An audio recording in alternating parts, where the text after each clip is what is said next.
malheureusement, dans le protocole de Toronto, le plan ne s'arrête pas là. Notre but n'est pas de protéger les enfants, mais bien de provoquer l'éclatement, puis la chute des nations, qui sont un obstacle majeur à la mise en place de notre nouvel ordre mondial. Le mot vient d'être lâché. Malheur aussi aux politiciens qui mentent à leurs électeurs pour faire avancer un agenda caché. Ce n'est pas tout, car il faut s'attendre à ce que l'Inquisition soit encore plus marquée auprès des femmes enceintes. Les enfants n'appartiennent pas à leurs parents.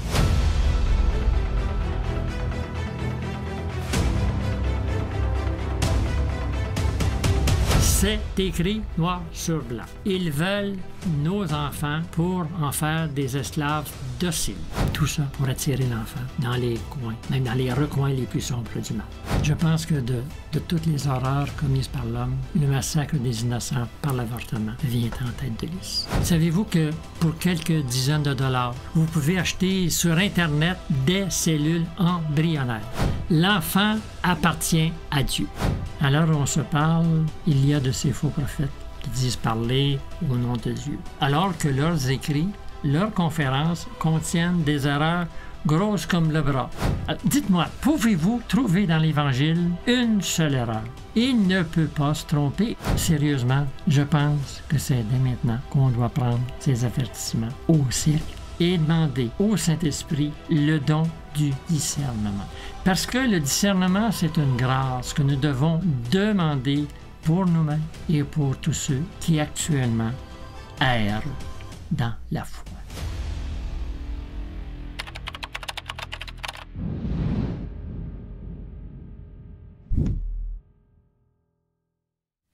Savez-vous, quand on regarde les prophéties de Saint-Nilus, on s'aperçoit qu'elles ont une portée vraiment très large. C'est vraiment incroyable. Elles touchent à peu près tous les aspects de notre vie contemporaine. Oui, on le remarque. Même l'ère technologique dans laquelle nous vivons lui a été montrée. Ah oui. Et regardez ce qu'il disait à ce sujet. Il disait, l'Antéchrist, guidé par Satan, donnera aussi au pauvre homme une sagesse dépravée pour découvrir une manière par laquelle un homme puisse mener une conversation avec un autre d'un bout à l'autre de la Terre. On a reconnu le téléphone, oui, l'Internet, le cellulaire. Bien sûr, toutes ces découvertes ont apporté de grands bienfaits à l'humanité, mais il faut aussi reconnaître qu'elles sont la source de bien des problèmes, parce qu'on les emploie avec une sagesse dépravée, comme le dit si bien Saint-Nilus. C'est vrai, hein? On en a fait des instruments nuisibles à la vertu, en particulier, vous avez bien compris, avec l'Internet, qui est devenu un tremplin très efficace pour la promotion du péché.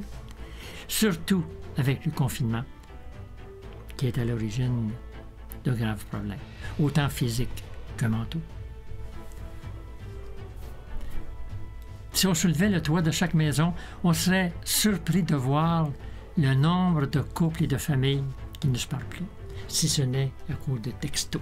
Oh, oui, ça c'est la maladie du siècle. C'est une maladie pire qu'un virus. Oh, mettez-en. Évidemment, à ces découvertes qui nous permettent de communiquer d'un bout à l'autre du globe, s'ajoutent des technologies qui permettent de voir et de scruter tous les recoins de la Terre. On n'a qu'à penser aux satellites modernes, qui sont tellement efficaces que même dans l'espace et à une très haute altitude, leurs lentilles très puissantes permettent de se rapprocher sur Terre à moins d'1 mètre des objets ou de la scène qui a été visée. C'est très précis. Du point de vue prophétique, on peut facilement comprendre qu'une technologie de la sorte va devenir une arme puissante entre les mains de l'Antéchrist. Parce que la planète entière va pouvoir être constamment surveillée, ce qui va lui donner la capacité de repérer les noyaux de rebelles qui ne voudront pas le suivre. Vous savez, ce n'est pas de la science-fiction, puisqu'on est déjà dedans. En ce temps-là, les hommes voleront dans les airs comme des oiseaux. Allusion évidemment aux avions, aux fusées qui vont dans l'espace. Et descendront au sein de l'océan comme des poissons. Encore là, allusion, on aura compris, aux sous-marins. Et lorsqu'ils en seront là, ces gens malheureux passeront leur vie dans le confort, sans savoir, pauvres âmes, que c'est une supercherie de Satan.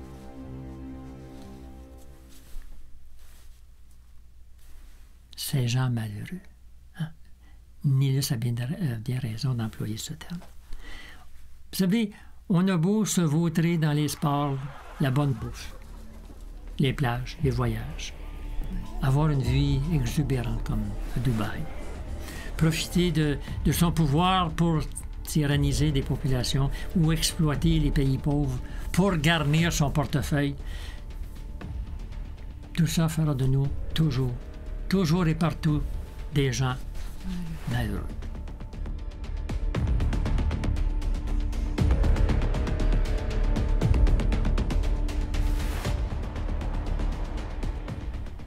Et Saint Nilus de continuer. L'impie remplira à tel point la science de vanité qu'elle s'écartera de la voie droite et conduira les gens jusqu'à la perte de la foi dans l'existence de Dieu, d'un Dieu en 3 personnes. Ce qui signifie, on l'aura compris, que pour l'homme, la science sera devenue un Dieu. Un Dieu, en excluant complètement le seul vrai Dieu. Dieu dont on a besoin dans la recherche des solutions aux problèmes de l'humanité. Et Dieu sait si on en a des problèmes. Eh mon Dieu, oui. Et c'est pour cela qu'on a vu arriver la théorie de l'évolution de Darwin, qui prétend que l'homme descend du singe. Ah, oui. Je ne sais pas si le singe pense la même chose, mais à l'inverse, que le singe descend de l'homme. Non, je pense que le singe aurait honte de ça.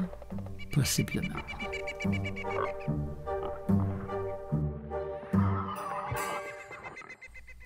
Et même que des études seront mises de l'avant pour essayer de démontrer que Dieu n'existe pas. Et pour cela, on travaillera à développer une technologie pour fabriquer des êtres humains augmentés, c'est-à-dire des surhommes, Oui. dont différentes parties du corps et du cerveau seront transformées et connectés à un système informatique central. Ah, un peu comme on le voyait dans la série télévisée L'Homme bionique. Ça y ressemble drôlement.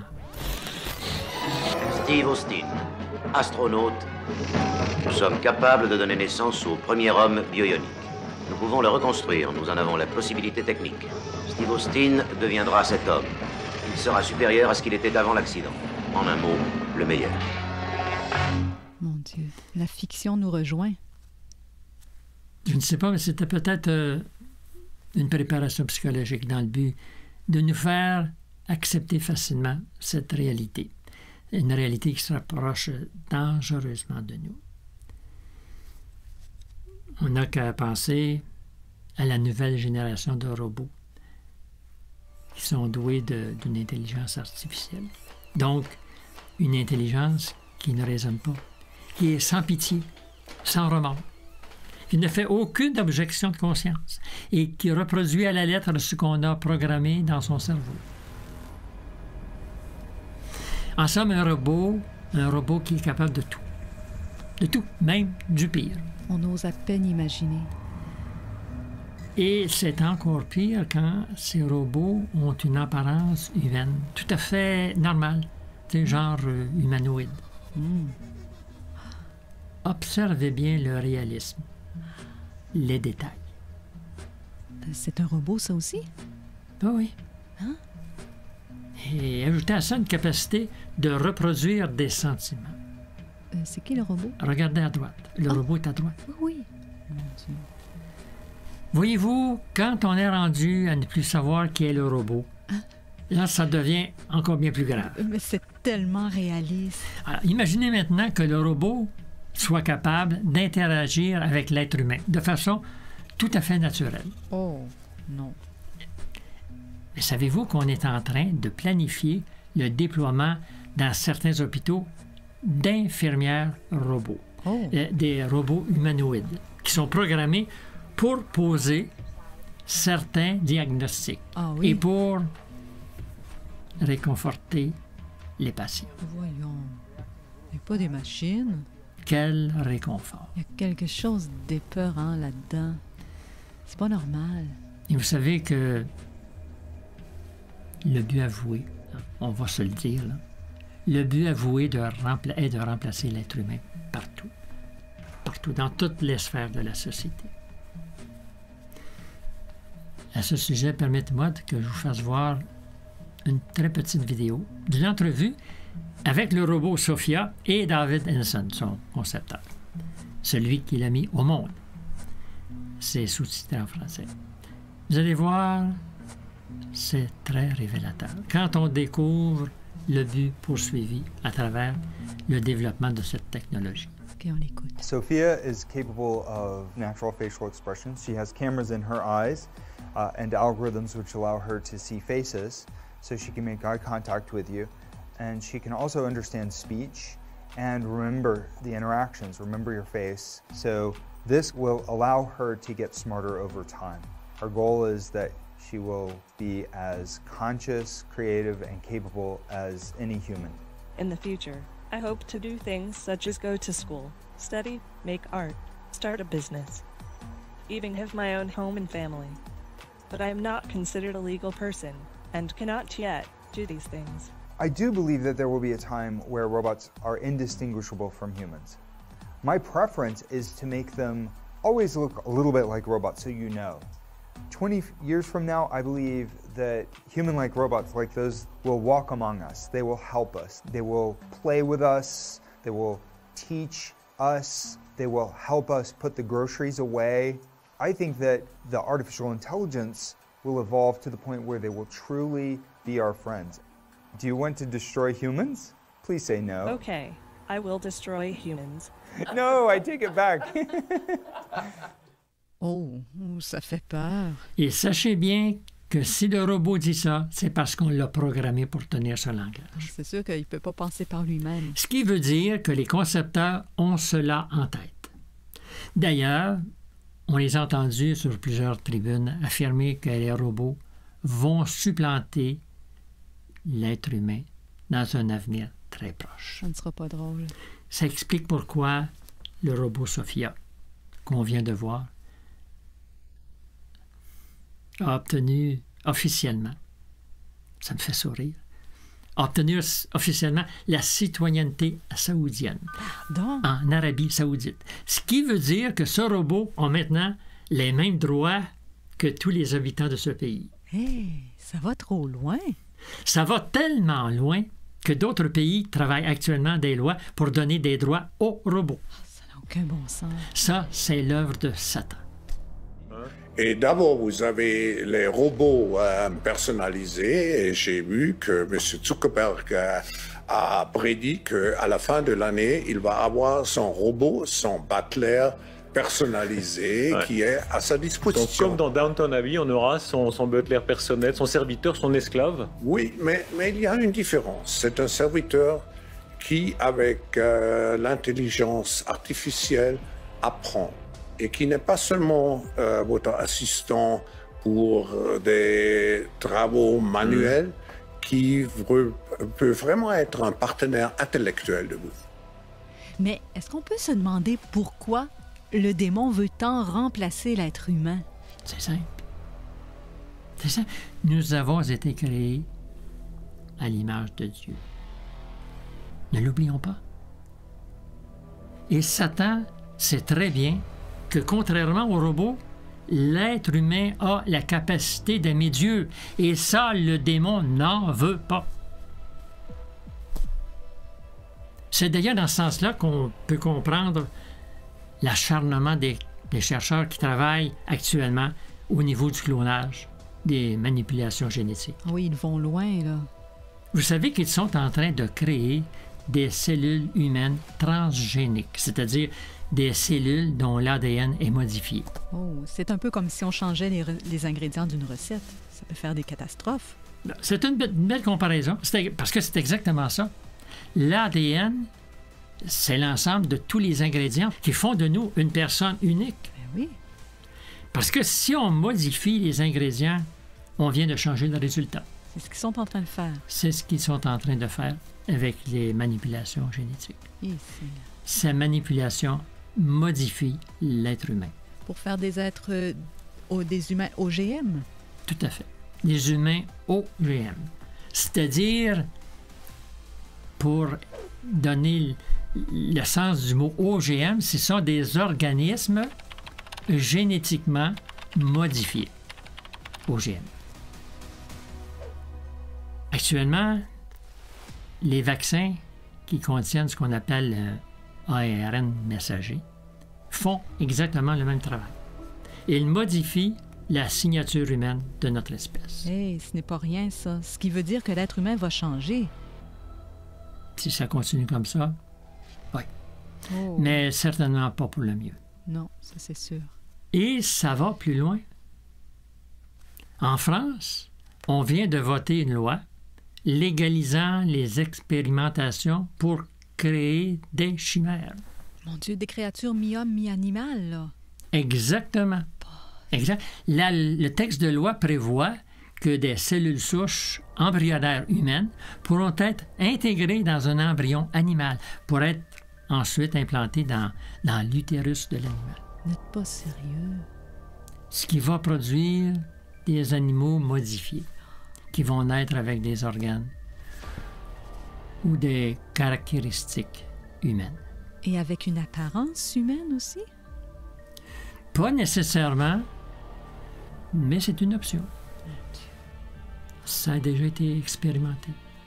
Et les résultats qu'on a vus réellement donnent froid dans le dos. J'imagine. Mais les experts craignent aussi qu'il se produise une migration de cellules humaines implantées dans l'animal vers le cerveau de l'animal. Mon Dieu, et ça le rendrait intelligent, ça?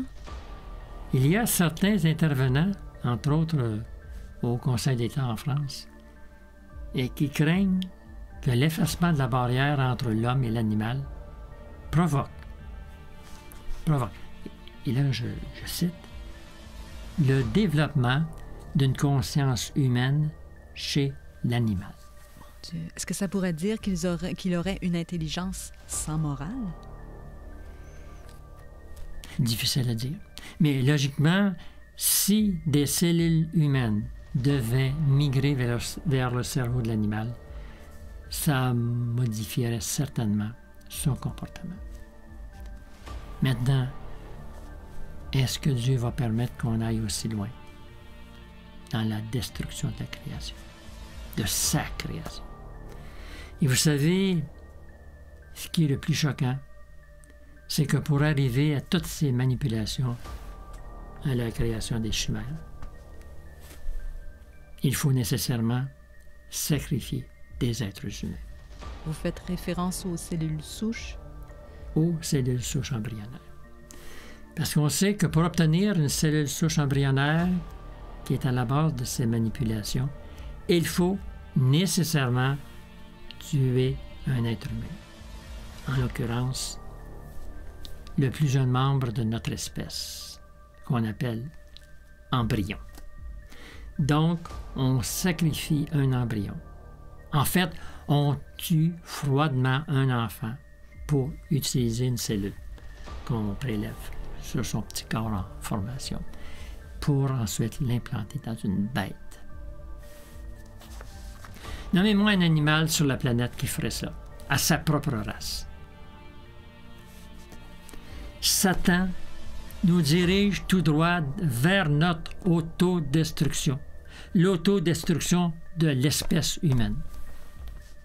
Et ça va de pair avec le plan maçonnique du gouvernement mondial, qui est en train de réduire drastiquement la population mondiale. Moins de monde sur Terre, donc moins d'adorateurs du vrai Dieu. Oui, tout concorde. Tout concorde. Tout concorde. On n'a qu'à regarder ce qui s'est passé ces dernières années en Afrique, alors que des milliers de femmes et de jeunes filles ont été stérilisées à leur insu. Je dis bien à leur insu. Grâce à quoi? Grâce à des campagnes de vaccination massive, payées par le bienfaiteur de l'humanité, Bill de son prénom. Et je vous assure qu'il n'est pas le seul à travailler dans ce but.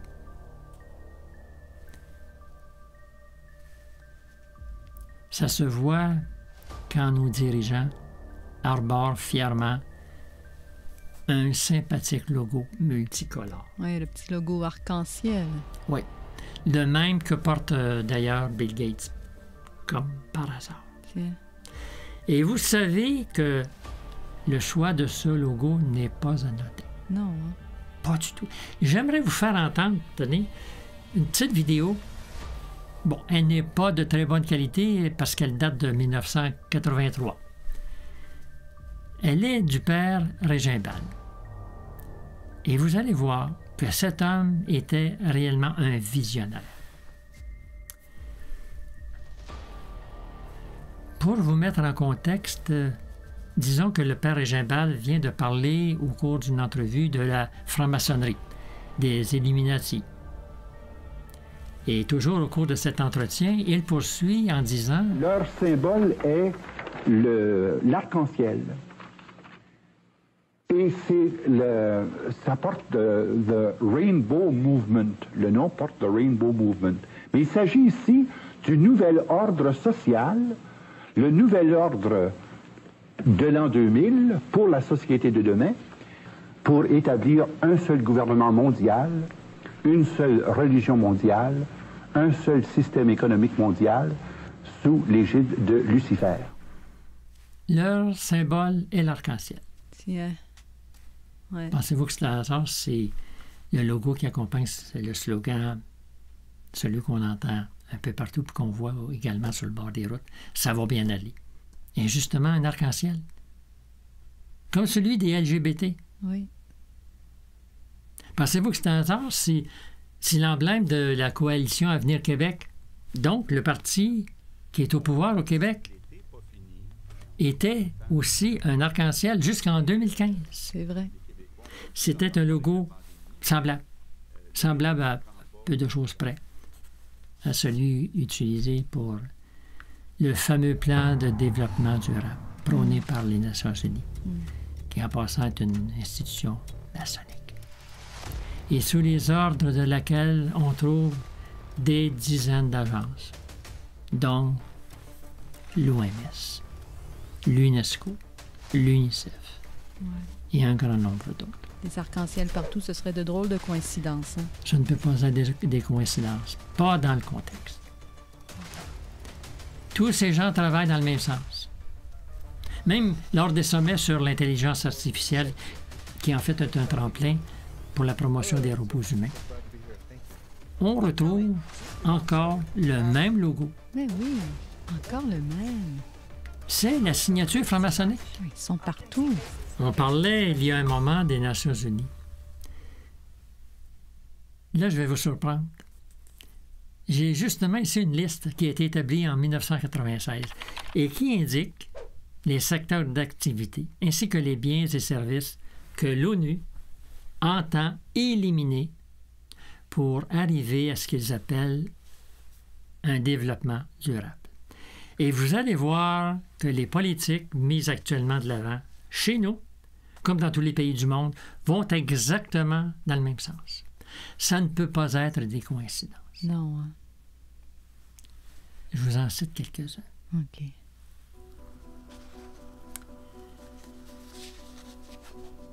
L'ONU veut éliminer l'agriculture, la pêche, l'élevage.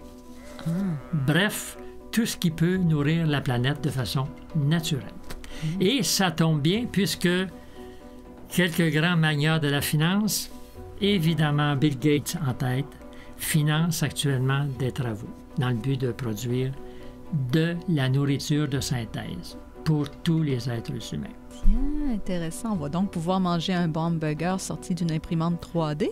Vous avez hâte d'y goûter? Ah, mais j'en salive juste à y penser. Alors, continuez à saliver, mais moi, je vous prédis une indigestion monstre. Oh, oui, je pense que je la sens venir. Mais sérieusement, sous couvert de protéger la planète, ils sont sur le point d'introduire dans nos assiettes une alimentation synthétique. Vous en avez présentement un aperçu à l'écran. Ah oui? Hey, c'est quand même bien réussi comme look. Il semblerait que le goût aussi est intéressant. Hmm. Imaginez ce que ça va faire sur la santé. Et sur le contrôle économique absolu qu'ils vont pouvoir étendre sur les populations. Ils vont avoir la main mise sur toute la production alimentaire. Et ça concorde avec leur plan machiavélique qui est d'interdire la culture et l'élevage conventionnel. Et on peut se fier sur le support des groupes écologistes pour leur faciliter le travail. C'est sûr. Au nom de l'écologie, on est prêt à tout. Même à tuer la vie pour sauver la planète. Ah oui.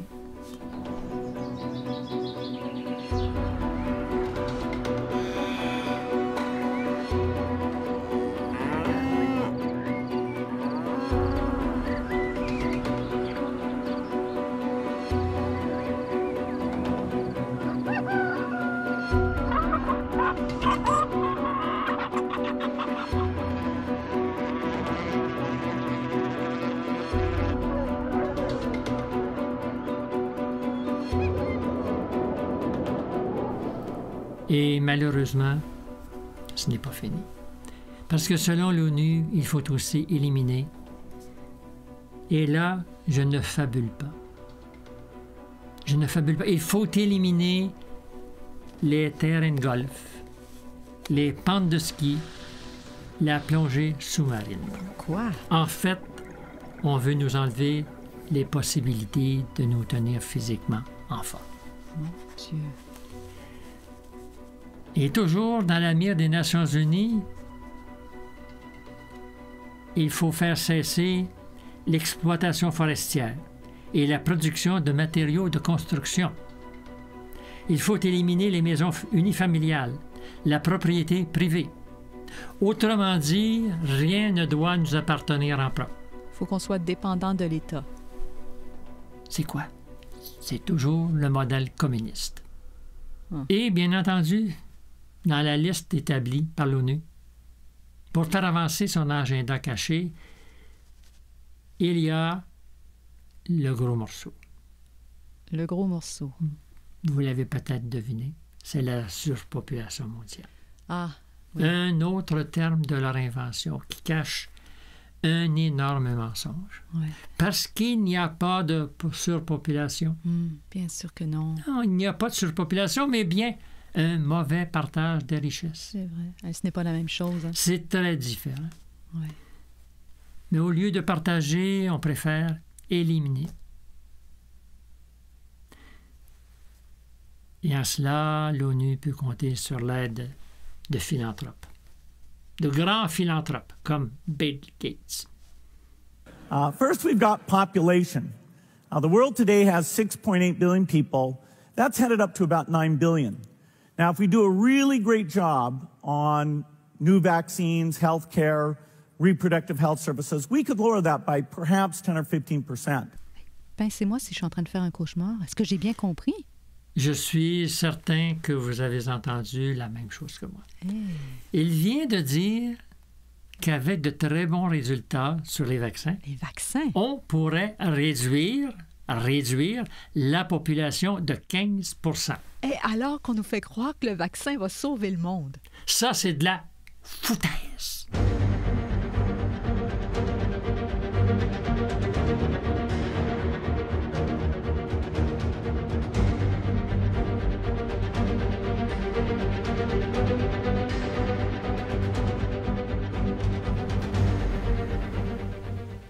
Devant la situation internationale dans laquelle nous sommes plongés, on peut dire que toute l'humanité s'est mis les pieds dans les plats.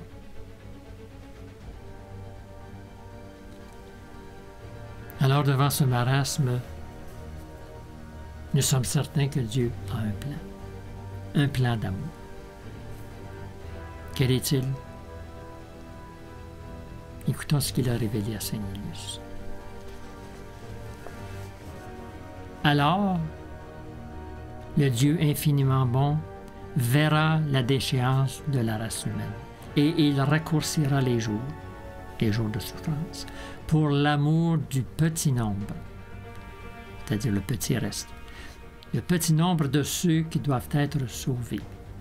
Car l'ennemi voudrait amener même les élus, c'est-à-dire ceux qui sont demeurés fidèles à Dieu. Il voudrait les amener dans la tentation, si c'était possible. Alors, l'épée du châtiment apparaîtra soudain et elle abattra le corrupteur, c'est-à-dire Satan, et ses serviteurs, c'est-à-dire ceux qui l'auront suivi.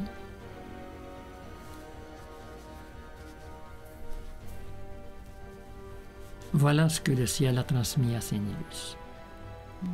Et tout est sur le point de se produire. L'instauration du gouvernement mondial, la mise en place de la fausse Église, le marquage des populations par la puce, le reset, tel que voulu par Satan. Mais en même temps, tout n'est pas perdu, car il y a un véritable espoir qui se profile à l'horizon. Et c'est ça qui est consolant, parce que même si on est en train de revivre le drame de Babel, il ne faut jamais oublier la promesse que la Vierge Marie nous a faite à Fatima, quand elle a dit « À la fin, mon cœur immaculé triomphera. »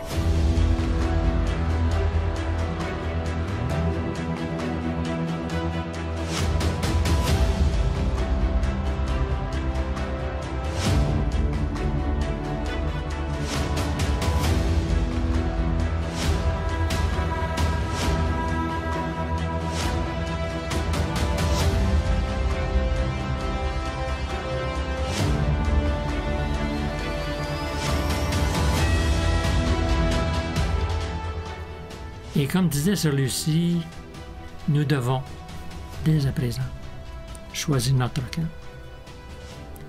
Ou nous sommes à Dieu, ou nous sommes aux démons. Il n'y a pas de moyen terme. Il faut donc choisir. Et si on choisit Dieu, on est assuré des secours de notre Mère du ciel. C'est indéniable. Parce qu'elle est un véritable refuge. Et nous devons mettre toute notre confiance en elle. Et vous savez que Notre-Dame a promis d'accorder son succès, donc sa protection, à tous ceux qui auront recours à elle sous le vocable de Notre-Dame du Bon Succès. Oui. Particulièrement dans ces temps difficiles. Alors, il faut bien comprendre que cette promesse du XVIIe siècle, donnée à Mère Mariana, est tout spécialement destinée à notre temps.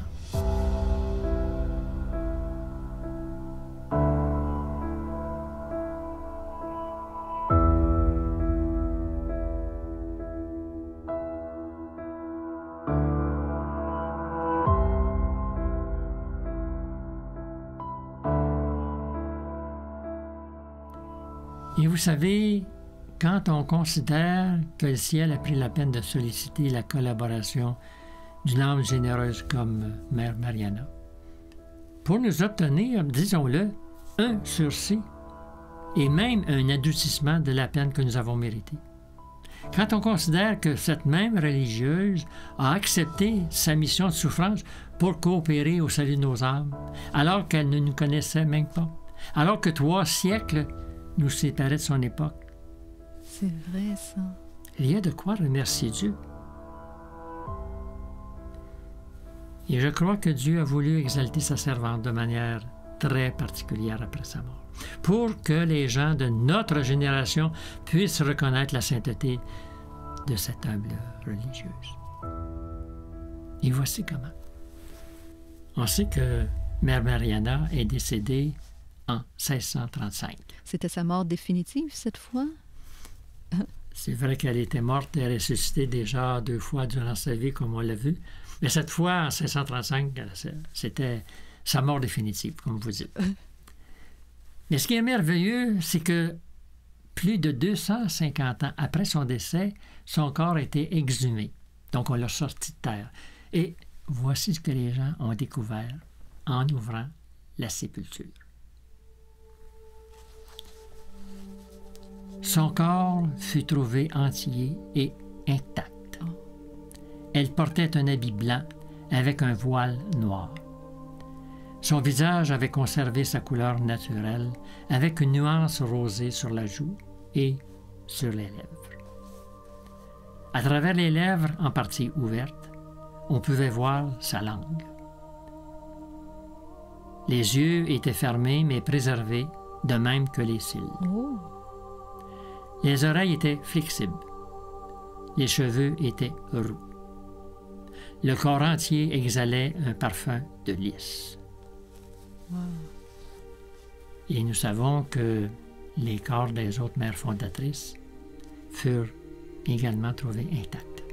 Et aujourd'hui, tous ces corps sont conservés dans une châsse de cristal, dans le nouveau sépulcre du couvent de l'Immaculée Conception à Quito. Eh mon Dieu, mais c'est un beau clin d'œil du ciel quand même.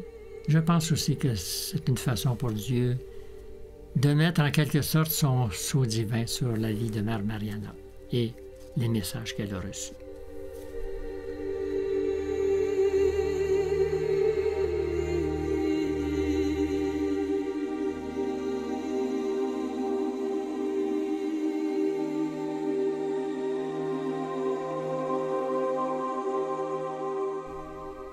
Ensemble, nous venons, je crois, de jeter un regard lucide sur l'état de notre monde. Évidemment, à première vue, ça n'a rien de réjouissant, je vous l'accorde. Pourtant, je ne voudrais pas qu'à la fin de cet entretien, vous éteigniez votre écran, la mine déconfite, puis le cœur inquiet. Le bon Dieu ne voudrait pas ça. Nous sommes malades, oui, mais c'est justement parce qu'on est atteint de graves maladies que la Vierge Marie vient nous annoncer, comme elle le disait au père d'Olindo. Vous vous rappelez le petit vieillard de la madame? Oui. Qu'il était nécessaire et même urgent de subir une opération chirurgicale. Oui, c'est vrai. C'était même une question de vie ou de mort, Oui. de vie ou de mort matérielle et spirituelle. Oui. Bien sûr, c'est une chirurgie qui va faire mal, comme d'ailleurs toutes les chirurgies. Mais elle va nous rendre la santé. Qu'est-ce qu'on peut demander de mieux? Et en plus, on va être opéré par le meilleur chirurgien qui soit. Oui, par Dieu lui-même, et qui aura à ses côtés la meilleure infirmière dont on puisse rêver. C'est vrai, la Vierge Marie. La Vierge Marie, notre chère maman du ciel. Donc, on est entre bonnes mains.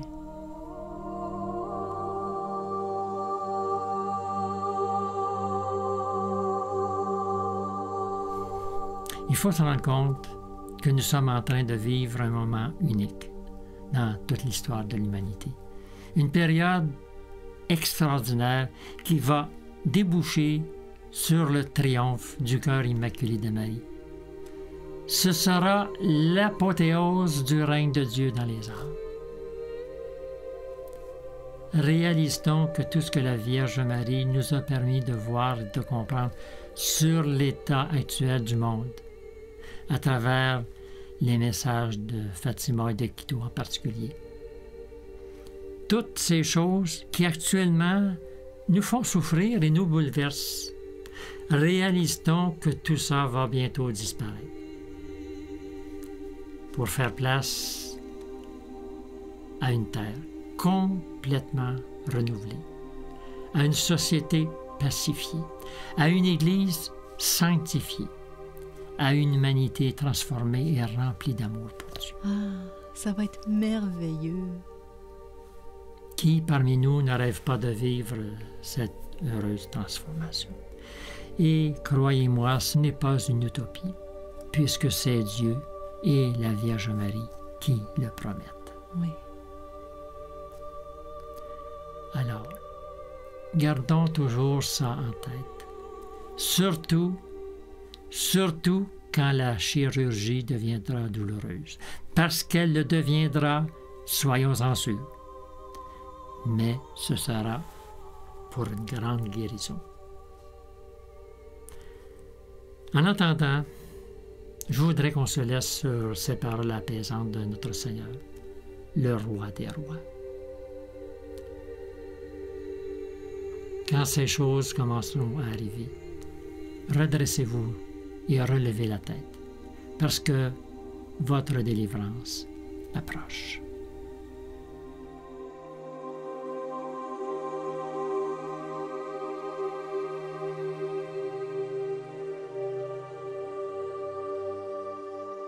Tous les hommes rachetés par mon Fils sont eux aussi tous mes enfants. Même ceux qui rejettent Dieu, ceux qui le combattent, le haïssent, tous sont mes enfants. Oh, je veux les aider, je veux les sauver, parce que je suis leur maman. J'ai besoin de beaucoup de prières, j'ai besoin de beaucoup de souffrances.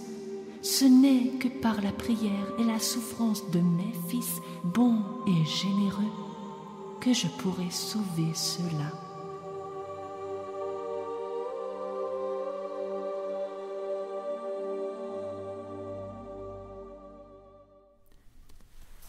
Notre-Dame du bon succès, priez pour nous. Loué soit Jésus-Christ et sa mère, la Vierge Marie. Ainsi soit-il.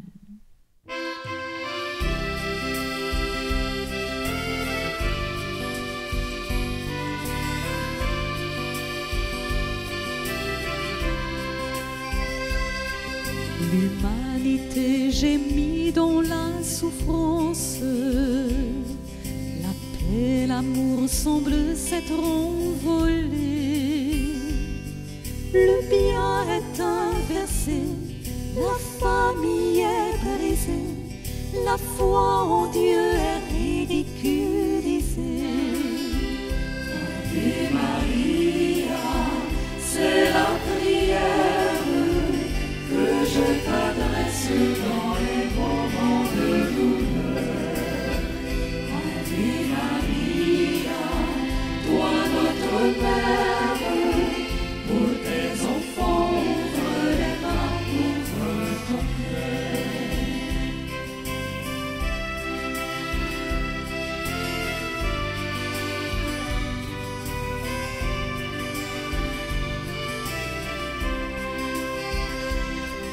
Le terrorisme envahit notre monde, semant la mort et l'immoralité. La femme est agressée, le chrétien mutilé. Dans quel abîme sommes-nous tombés? Ave Maria, c'est la prière que je t'adresse dans les moments de douleur. Ave Maria, toi notre Père, pour tes enfants, ouvre les bras, ouvre ton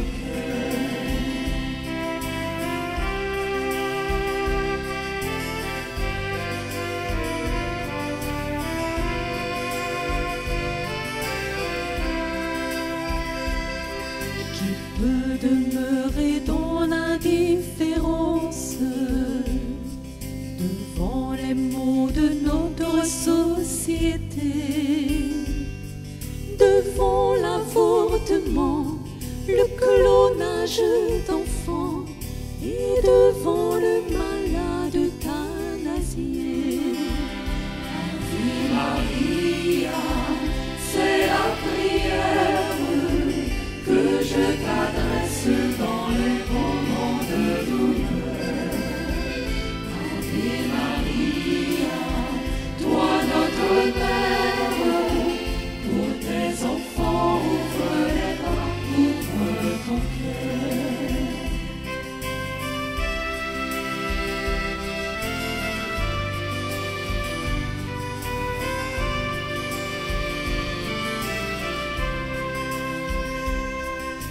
C'est aussi le temps de l'espérance. Un jour tout renaîtra dans